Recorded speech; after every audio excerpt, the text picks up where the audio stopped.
Bonjour et bienvenue sur cette vidéo. Je vais vous présenter la formation Les bases de la respiration, qui est une formation en immersion sur 5 jours consécutifs. Alors je me présente, je m'appelle Jean-Philippe Véronique et je suis coach et formateur aux techniques et bienfaits de la respiration. À qui est destinée cette formation? Cette formation, elle est destinée à tous les professionnels de l'éducation, de la santé, de l'accompagnement social, mais aussi à toute personne désireuse d'en savoir plus sur son corps, sur sa santé, et d'avoir des techniques concrètes pour pouvoir améliorer son bien-être, sa santé et peut-être encore mieux gérer son stress. Quels sont les objectifs de cette formation? Il y a 2 objectifs qui sont interdépendants. Le premier, c'est simplement d'apprendre les fondamentaux d'une respiration fonctionnelle. Et le deuxième, c'est de développer de nouvelles compétences professionnelles pour augmenter l'impact de nos pratiques éducatives et de nos pratiques de soins. Qu'allez-vous apprendre au cours de cette formation? Je vais vous expliquer maintenant un petit peu plus en détail 9 choses essentielles sur lesquelles nous allons nous concentrer au cours de cette formation.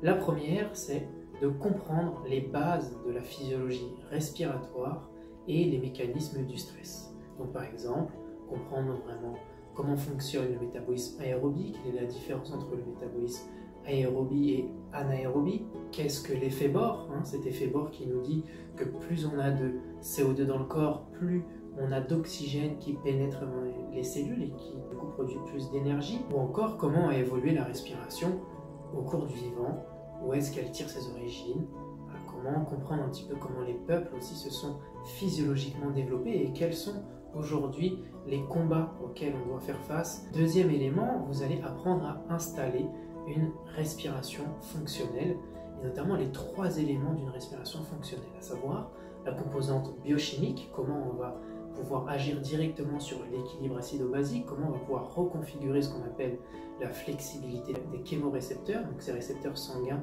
qui évaluent le niveau de CO2 qui sont directement reliés à vos amygdales cérébrales et qui vont derrière impulser et réguler le tonus vagal. Et bien tout ça, on va pouvoir agir dessus avec cette première composante. La deuxième composante d'une respiration fonctionnelle, c'est la composante biomécanique. Donc comment faire pour que nos muscles respiratoires principaux fonctionnent de manière optimale, et notamment le diaphragme. Comment le diaphragme il bouge correctement pendant le mouvement, comment sa mobilité va pouvoir permettre premièrement de libérer de la pression au niveau cardiovasculaire, deuxièmement on va pouvoir accompagner la mobilité naturelle des viscères et donc leur bon fonctionnement, parce qu'une viscère qui fonctionne correctement, c'est avant tout une viscère qui bouge correctement. Et enfin, comment le diaphragme qui bouge correctement va venir soutenir la posture, il va pouvoir soutenir les courbes naturelles du squelette. Et le troisième élément, c'est la dimension psychophysiologique. Donc comment on va pouvoir maîtriser sa respiration pour pouvoir réguler le tonus vagal, mais en tout cas agir directement sur le système nerveux autonome. Troisième élément que vous allez apprendre, c'est les bienfaits et les bases de la respiration nasale, et notamment on parlera beaucoup de l'oxyde nitrique, cette molécule minérale qui permet d'augmenter l'absorption de l'oxygène, qui permet de dilater les muscles lisses, de pouvoir relâcher toutes les tensions au niveau du corps. Quels sont aussi les bienfaits de l'utilisation régulière du nez? Comment le nez remplit ces 30 fonctions qui sont complémentaires au bien-être du cœur, des poumons et aussi d'autres organes qui sont essentiels à notre vitalité. L'idée c'est de comprendre un petit peu comment le nez fonctionne et surtout se réapproprier le fonctionnement de sa respiration nasale et de comprendre comment on intervient pour encourager les personnes à développer leur propre conscience de la respiration nasale. Quatrième chose essentielle que nous allons voir ensemble, c'est la découverte finalement des bases en termes de respiration augmentée. Donc la respiration augmentée, ce sont des respirations qui vont proposer un rythme conscient un petit peu plus intense que la normale et qui derrière vont pouvoir provoquer des effets en termes de régulation, en termes de résilience, de fortification un petit peu plus intense. De la même manière, quand on fait une activité physique, notre muscle va pouvoir briser des fibres.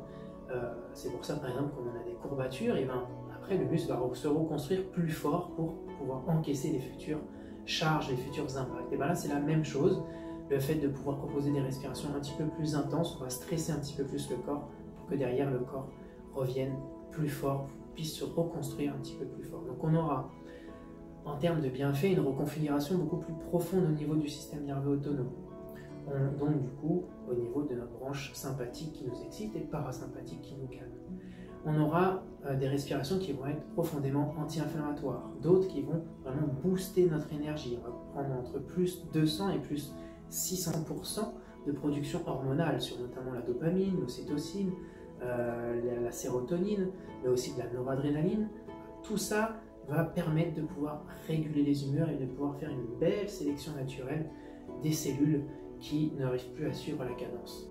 Et on va aussi agir sur la fortification du réseau sanguin, parce que quand on fait des respirations un petit peu plus intenses, on va pouvoir agir sur ces 160 000 km de vaisseaux sanguins qu'on a dans le corps. C'est 3 fois le tour de la Terre, et en faisant ça, le cœur il aura une armée beaucoup plus puissante. Donc, qui dit armée plus puissante dit capacité du sang à délivrer les nutriments de manière beaucoup plus efficace et beaucoup plus profonde, mais aussi ça va favoriser le retour veineux pour pouvoir évacuer toutes ces surcharges et toxines métaboliques. Donc, dans la continuité, on verra en 5e point la question de la régulation du tonus vagal et donc de l'équilibre de cette branche sympathique et parasympathique. Ensuite, on verra aussi la question des émotions et des douleurs, notamment des douleurs chroniques. On parlera biologie des émotions, on essaiera de comprendre un petit peu c'est quoi ces phénomènes de méthylation, comment certains marqueurs au niveau de l'ADN agissent sur l'expression ou la récession de certains gènes qui vont derrière induire certaines émotions, induire certaines pensées, induire certains comportements, et comment avec la respiration on va pouvoir court-circuiter, on va dire un petit peu ça, et agir directement sur cette libération en fait émotionnelle et cette libération de douleur. On verra ensuite les troubles du sommeil, les troubles de la digestion, comment agir dessus, qu'est-ce qui se passe en fait quand le sommeil est perturbé. On se rend compte que c'est des boucles en fait anaérobies qui sont installées. Donc comment on va faire pour déprogrammer tout ça et qu'on puisse retrouver un sommeil qui est fluide et bien sûr sans danger, parce que qui dit danger dit information physiologique de danger, et donc ça veut dire que le cerveau à un moment il a reçu une information qui était dangereuse. Et ça, on sait que la fonction respiratoire elle est gérée au niveau des amygdales cérébrales, qui gèrent également tout ce qui est peur et tout ce qui est mémoire émotionnelle, parce que c'est elle qui derrière un petit peu, on va dire, manage l'hippocampe, qui lui est vraiment chargé, on va dire, de la thématique des émotions. Donc la respiration, c'est vraiment un pont en fait par rapport à nos émotions, et il y a un ensemble de récepteurs, il y a un ensemble de données qui sont en canal direct, 7 jours sur 7, 24 heures sur 24, entre notre sang et notre cerveau. Et donc si on comprend comment notre corps fonctionne, et pour ça il y a des tests qu'on peut faire de manière autonome, on verra aussi toute cette batterie de tests qu'on peut faire, que vous allez pouvoir aussi enseigner à vos élèves, à vos patients, et on se rend compte que en fonction de l'évolution de ces tests, de manière positive, il y a toute une batterie d'indicateurs qui nous permettent de nous positionner, et on va pouvoir voir progressivement la disparition de certaines boucles anaérobiques, qui sont en fait des signaux de danger et qui vont pouvoir amener des réflexes au niveau du système vagal. Quand on fait un malaise vagal, c'est un petit peu ça, et ça on le verra beaucoup plus en détail.